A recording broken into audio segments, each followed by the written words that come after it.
लबनान की मज़ाहमती तंजीम हिजबुल्लाह के इसराइल के टैंकों और जासूसी के आलात पर हमले, इसराइली फ़ौज को भारी नुकसान का सामना। इसराइल की 2000 शहरियों की हलाकत की तस्दीक, 4500 से ज़ायद ज़ख्मी।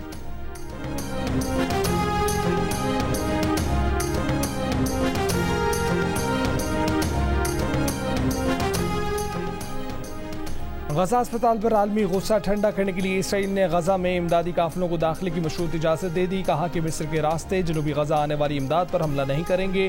अमरीकी सदर ने बताया कि मिस्र की गजा क्रॉसिंग सिर्फ 20 के करीब इमदादी ट्रकों के लिए खोली जाएगी। अमरीका खुद भी गजा के लिए $10 करोड़ अमरीकी डॉलर इमदाद देगा। अस्पताल हमले पर जो बाइडन ने कहा कि हमला इसराइल ने नहीं, सामने वाली पार्टी ने किया। तर्जुमान अक़वाम मुत्तहिदा कहते हैं कि इंसानी इमदाद के लिए रफा क्रॉसिंग कब खोली जाएगी, इस बारे में कोई अपडेट नहीं है।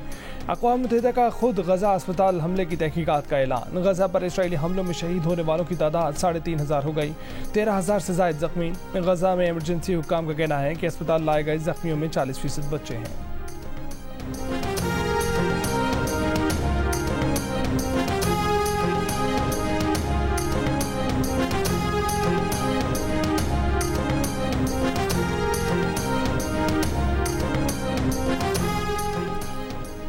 अमरीका ने सलामती कौंसिल में गजा में जंगबंदी की ब्राज़ील की करारदाद वीटो कर दी। गैर मुल्की खबर रसाई एजेंसी के मुताबिक अमरीका ने दूसरी बार गजा जंगबंदी की करारदाद वीटो की।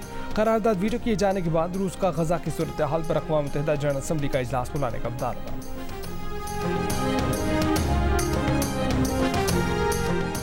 गजा में इसराइली जारहियत और इंसानी सोज कार्रवाइयों का मुकाबला करने के लिए फ़लस्तीनी अथॉरिटी का हंगामी इजलास। गजा से फ़लस्तीनियों की नकल मकानी को रोकने की ज़रूरत पर जोर। तुर्क सदर रजब तैयब एर्दोगान ने कहा कि इसराइल फ़लस्तीन कशीदगी में मगरिब आग पर तेल छिड़कने के सिवा कुछ नहीं कर रहा। अक़वाम मुत्तहिदा की सलामती कौंसिल अपनी जिम्मेदारी निभाने में नाकाम रही। आलमी मीडिया मुतासबाना नशरियात से कत्लेआम की पर्दापोशी कर रहा है। बरतानवी वज़ीर आज़म ऋषि सुनक आज से मशरिक़ वस्ता का 2 रोज़ा दौरा करेंगे।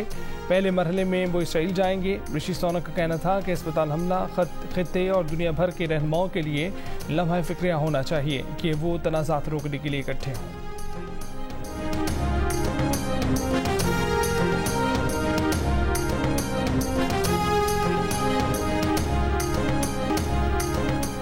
गजा में अस्पताल पर इसराइली बर्बरियत के खिलाफ दुनिया भर में एहतजाज। वाशिंगटन में कैपिटल हिल के सामने हजारों अफराद का फ़लस्तीनियों के हक में मुजाहरा।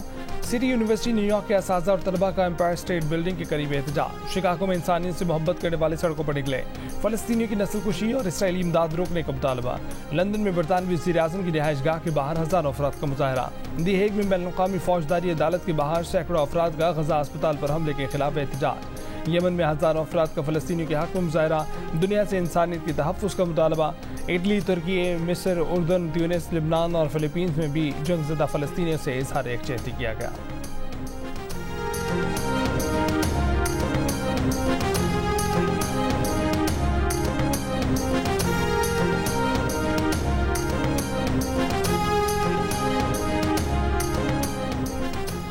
इस्लामी ताउन तंजीम ने गजा के अस्पताल पर इसराइली हमले को शर्मनाक करार दे दिया। जद्दा में हंगामी इजलास में फौरी जंगबंदी का मुतालबा कर दिया। गजा मुतासिरीन के लिए $10 अरब की फौरी इमदाद भिजवाने का फैसला। पाकिस्तान की नुमाइंदगी निगरान वज़ीर ख़ारजा जलील अब्बास जिलानी ने की। ईरानी वज़ीर ख़ारजा का इसराइल को तस्लीम करने वाले ममालिक से तेल अवीव से सफ़ीरों को बुलाने का मुतालबा। इसराइल पर तेल की पाबंदियों समेत दीगर पाबंदियाँ लगाने का भी मुतालबा।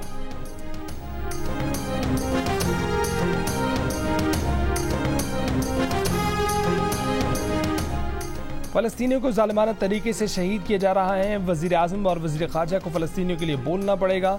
साबिक़ वज़ीर ख़ारजा और chairman peoples party Bilawal Bhutto Zardari का निगरान हुकूमत से मसला फ़लस्तीन पर खुलकर बात करने का मुतालबा। सानिया कारसाज की याद में जलसे से खिताब। मुल्क की मौजूदा सियासी सूरत हाल पर तबसरा करते हुए बोले कि इस इलेक्शन की सियासत ने जमहूरियत का जनाजा निकाल दिया। पाकिस्तान की जमहूरियत आइन और इलेक्शन को एक शख्स की वापसी के लिए रोका गया है। कुछ भी हो जाए, इलेक्शन कराना होगा। 1.5 साल की हुकूमत ने साबित किया कि लंदन से मुल्क को नहीं चलाया जा सकता।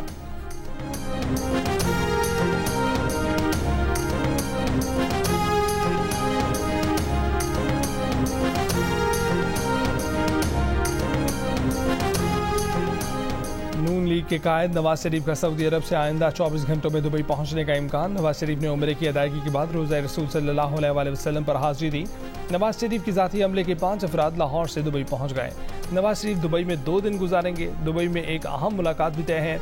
नवाज शरीफ 21 अक्टूबर को पाकिस्तान पहुंचेंगे।